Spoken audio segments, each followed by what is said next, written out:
Hello and welcome to Tribe Topper. In this video session, you are going to learn about elastic potential energy. So first of all, let's talk about elastic potential energy, what it is. Elastic potential energy is basically the energy which is stored due to the application of a deforming force to deform an elastic object. So when you have some stretchable object, we call them as elastic objects. When you stretch a rubber band, you apply a deforming force with your hands. So when you are stretching maybe a rubber band or a spring or something, then you're doing work with your stretching force, and that work gets stored as the elastic potential energy of the body, and later you can use this stored energy into the desired form. As you can see, I have drawn a bow and arrow. So what is this I'm trying to tell you here is that the stretched bow, right, it has elastic potential energy. When you stretch a bow, it possesses elastic potential energy because it's an elastic object and it has been stretched.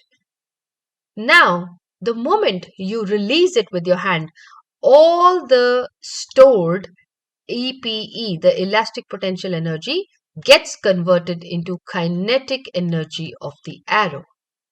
Same thing is catapult. So most of the times in all these stretchable things, what are we doing?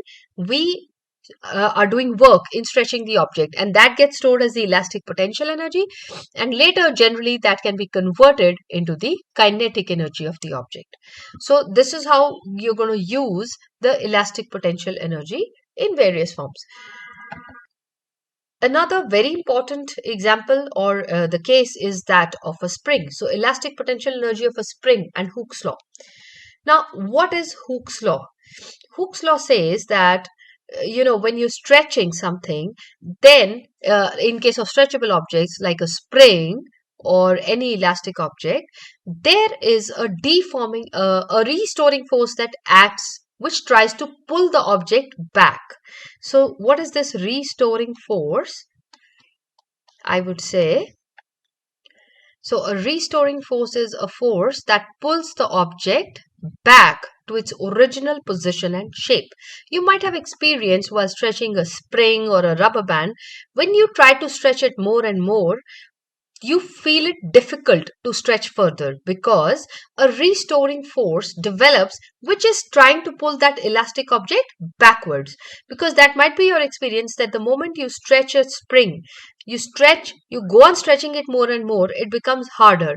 Why? Because the restoring force that goes on increasing with your applied force. So when you're applying it more and more, the stretch is developing, right? As you can see here, this is the original spring in the normal shape. When you stretch it by adding some weight, it has an extension produced by an amount X. You add some more weight, there is an extension produced by an amount 2X. So in each case, when you go on adding the weight, this restoring force, it increases with the extension. So that means more and more you stretch it, more and more restoring force develops, increases. So this restoring force, because it is increasing with the extension, but remember, it is trying to pull the object back to its original shape. So it is acting in a direction opposite to the extension. It increases with extension, but I would say acts opposite to the extension.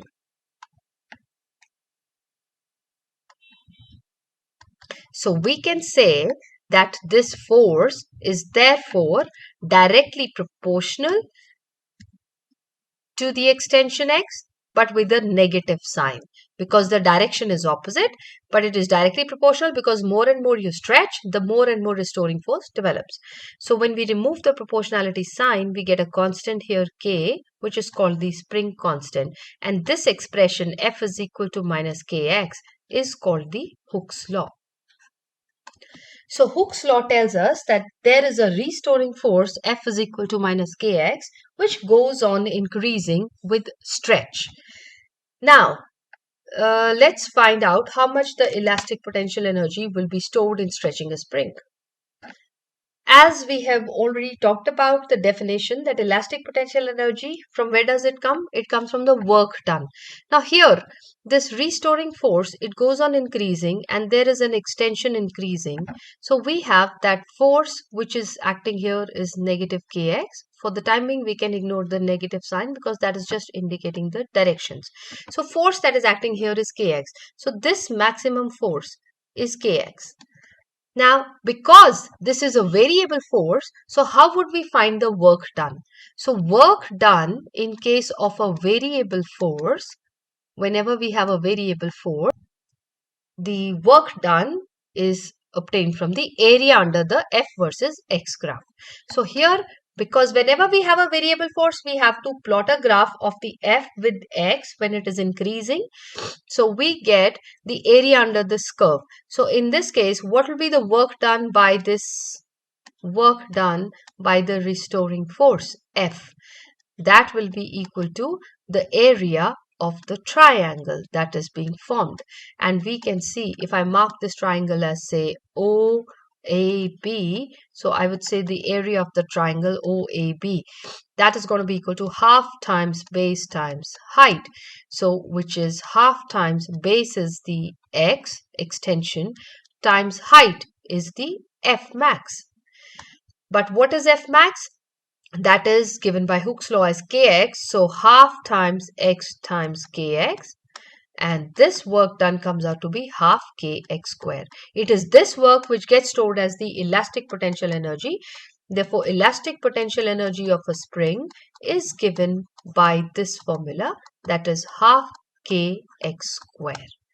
So we have found out the elastic potential energy of a spring using Hooke's law and the fact that it's the work done by a variable force. So we get it from the area under the curve.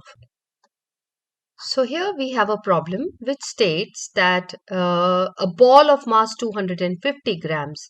This is a ball of mass 250 grams. It is dropped 5 meters onto a spring as shown. So it is dropped from a height of 5 meters. How much kinetic energy will the ball have when it hits the spring? Now we don't know the velocity, but we know the height from which it has fallen. So we will first find out what is the gravitational potential energy of this ball which is dropped. That is mgh. The mass of the ball is 250 grams. So we'll write it as 0.250 kilograms in the standard units, times g, which is 10, times height, which is 5. And solving this, we get 12.5 joules.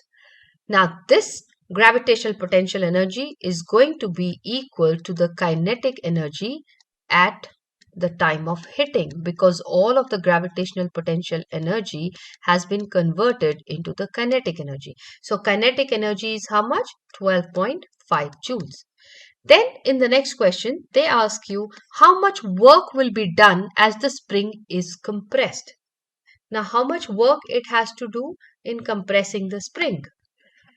To find the work done as the spring is compressed, we are going to use the law of conservation of energy, that all the kinetic energy at the time of hitting is going to do the work in compressing the spring. So what is the work done in compressing the spring? That will also be equal to 12.5 joules, because we are saying gravitational potential energy at the top got converted into kinetic energy at the bottom. That kinetic energy is now going to be converted into work to compress the spring. So that is also 12.5 joules.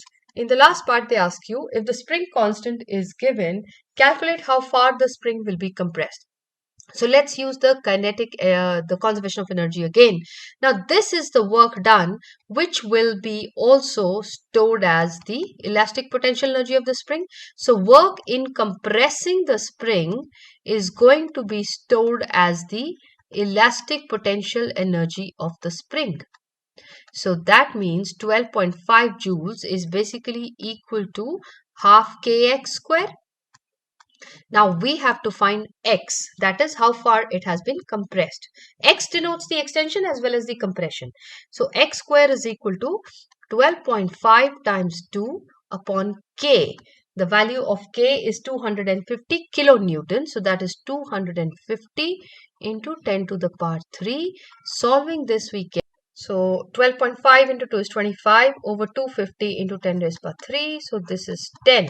Now we have 10, 1 upon 10 raised to power 4. So x square is equal to 1 upon 10 raised to power 4 or 10 raised to the power negative 4.